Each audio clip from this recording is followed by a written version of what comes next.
Hablaremos esta noche de el nombre en China. Unos datos muy curiosos acerca de la manera que tienen los chinos de nombrarse y de llamarse. Primer dato. En China era habitual adoptar distintos nombres a lo largo de la vida. No te llamabas siempre del mismo modo. Qué lindo eso. Está bueno. No está tan mal, ¿eh? No. Bueno, a partir de hoy me llamo Pirulo. Sí. Segunda precisión. Los nombres chinos siempre se escriben con el apellido primero y el nombre de pila después. Angulo Pascual. Claro, como en el colegio. Claro. Así, si nos presentan a alguien llamado Mao Zedong, su apellido es Mao y su nombre es Zedong. Sería Zedong Mao. Claro. Y en Italia también hacen así, muchas veces. Claro. Primero el apellido y después el nombre. ¿Cuántos nombres podían tener un hombre o una mujer a lo largo de su vida, entonces, en la antigua China? Respuesta, muchísimos. Es que dependía de la edad y de la categoría social del individuo. Lo más parecido a un nombre real era el nombre con el que se inscribía en los registros genealógicos de su familia. Era el llamado nombre de registro, con el que te anotaban. Puming.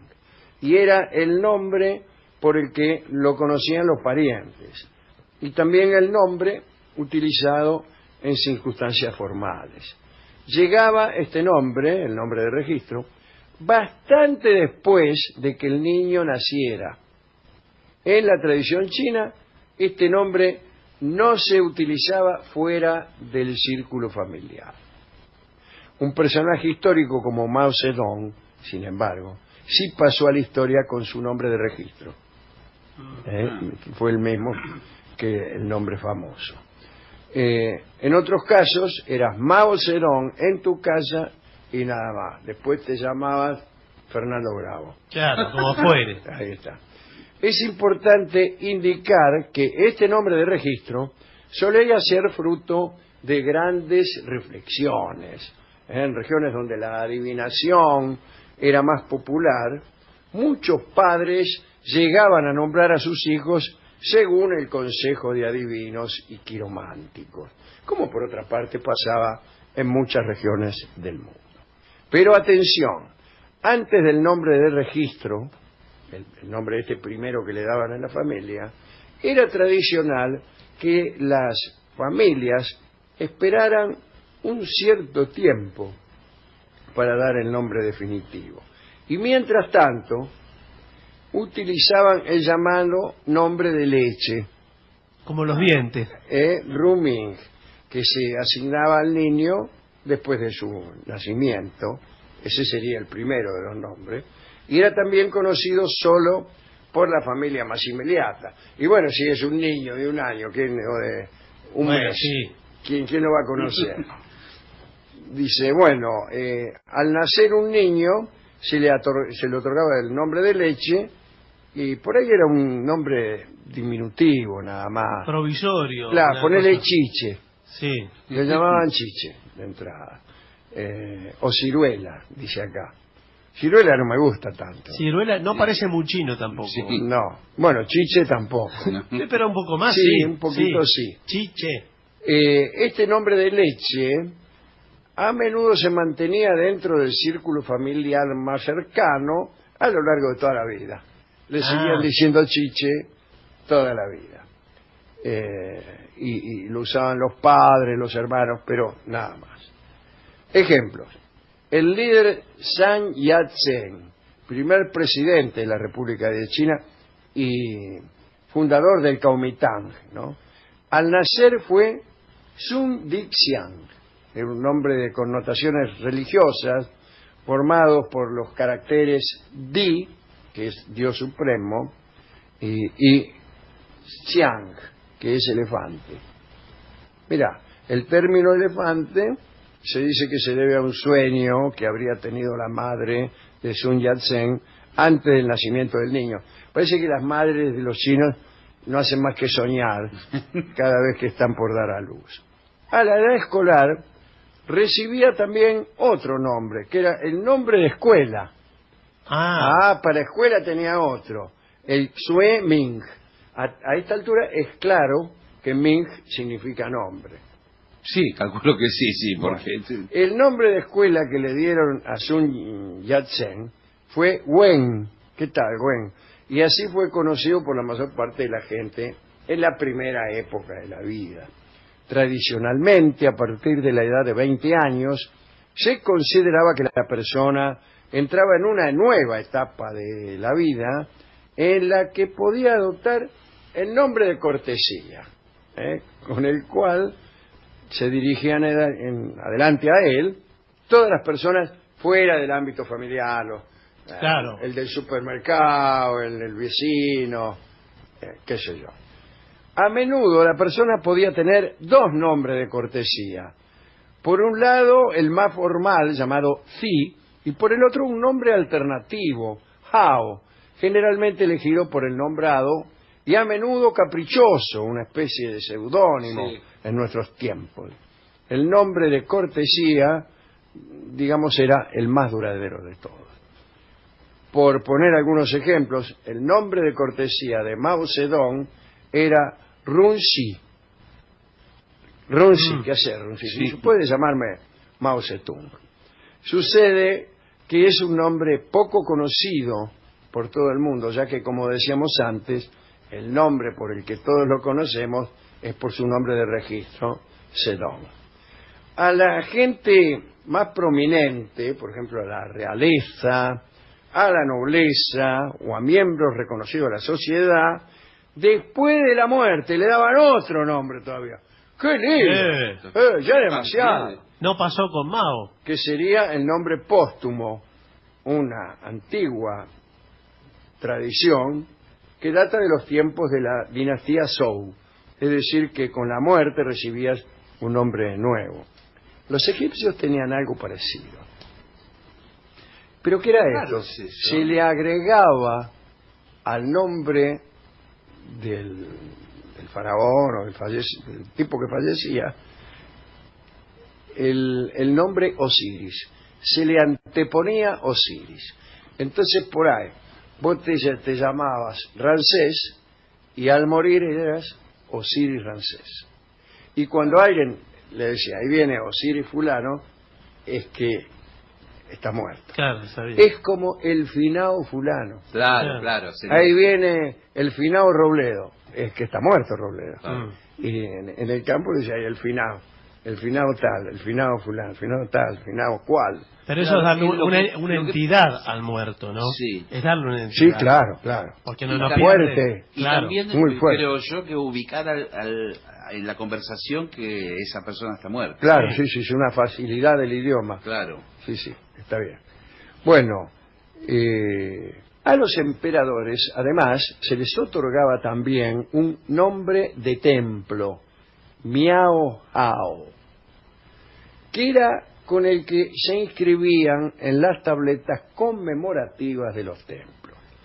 En 1940, el Kuomintang, o Partido Nacionalista Chino, concedió a título póstumo a Sun Yat-sen el nombre de Guofu, padre de la patria. En China hay pocos apellidos. Apellidos hay pocos. O mucha gente por ahí. Sí, de acuerdo con el Censo Nacional Chino, los 100 apellidos más populares de China, que son Li, Wang, Zhang, Liu, son compartidos por el 85% de la población. Por eso, la elección del nombre de pila se fue volviendo cada vez más sofisticada y heterodoxa, claro. Siendo tan pocos los apellidos, la variedad de los nombres completos chinos depende de los nombres de pila. A diferencia del nombre de pila occidental, hay una gran variedad de nombres de pila. Los nombres chinos pueden consistir prácticamente en cualquier cosa. Pueden contener casi cualquier significado. A diferencia de la convención occidental, está extremadamente mal visto el hecho de nombrar a una persona como otra. Y los casos en que una persona tiene el mismo nombre que otras son casi universalmente el resultado de coincidencias, pero no intencionales. O sea, que nadie le pone su nombre a los hijos. Claro. Le pone su apellido, Sí. pero está mal visto ver que un hijo se llama igual que el padre. La práctica, entonces, común occidental, en ese sentido, no solo de nombrar a un niño como un padre, sino también como figuras históricas o famosas, en la cultura china prácticamente es un tabú. Claro. No se puede. Pero, ojo, en algunas familias, dice, uno de los dos caracteres del nombre de pila se repite en todos los miembros de una generación. Es un sonido, ¿no? Y estos nombres de generación se planifican con mucha antelación, como una especie de poema familiar que va sirviendo como una lista de nombres. Según datos del Centro de Información Nacional de Identidades de Ciudadanos, buenas noches, ¿qué tal? Sí. Sí. Qué laburo, ¿no? En China. Sí. Existen 94 millones de personas de apellido Wang. Mirá. Por 1 millón le ganaron a Li, Sí. que tiene 93 millones. Y esto le sacaron alguna ventaja a los Yang, con 88 millones. Aunque la cantidad de nombres es vastísima, aparecieron demasiados homónimos involuntarios. Por ejemplo, hay 300.000 personas que se llaman Zhang Wei. Claro, que eligieron, ya Claro, tenían claro. el mismo apellido y además eligieron. Coincidió de casualidad que claro. el mismo nombre. De acuerdo con el estudio que toma datos del Centro de Información Nacional de Identidades de Ciudadanos, Zhang Wei es el nombre más frecuente del país y probablemente del mundo. Sí, Entonces. seguramente. Seguido por Wang Wei, apelativo que figura en los documentos de 281.568 chinos, eso hasta el otro día. Claro. Sí, Y sí. ahora Hoy no Ahora se sabe. será el doble. En tercer lugar, Wang Fang. Mirá. Eso se nota en muchos pueblos donde gran parte de la población se apellida igual. Por ejemplo, en Kufa, Kufú es, al este de China, donde se dice que nació Confucio, casi todos los habitantes se apellidan Kong, ya que el nombre del filósofo en mandarín es Conzi. Otro ejemplo se da en Shaoxan, donde nació Macedón. Gran parte de sus paisanos también se apellidan Mao, palabra que literalmente significa bello, bello con B corta. Y no es un apellido muy común en el resto del país. No, ¿quién se va a llamar bello? No, Mao. Claro. Digamos que para terminar, hay que tener en cuenta que hubo muchos aspectos de este asunto que cambiaron en el siglo XX.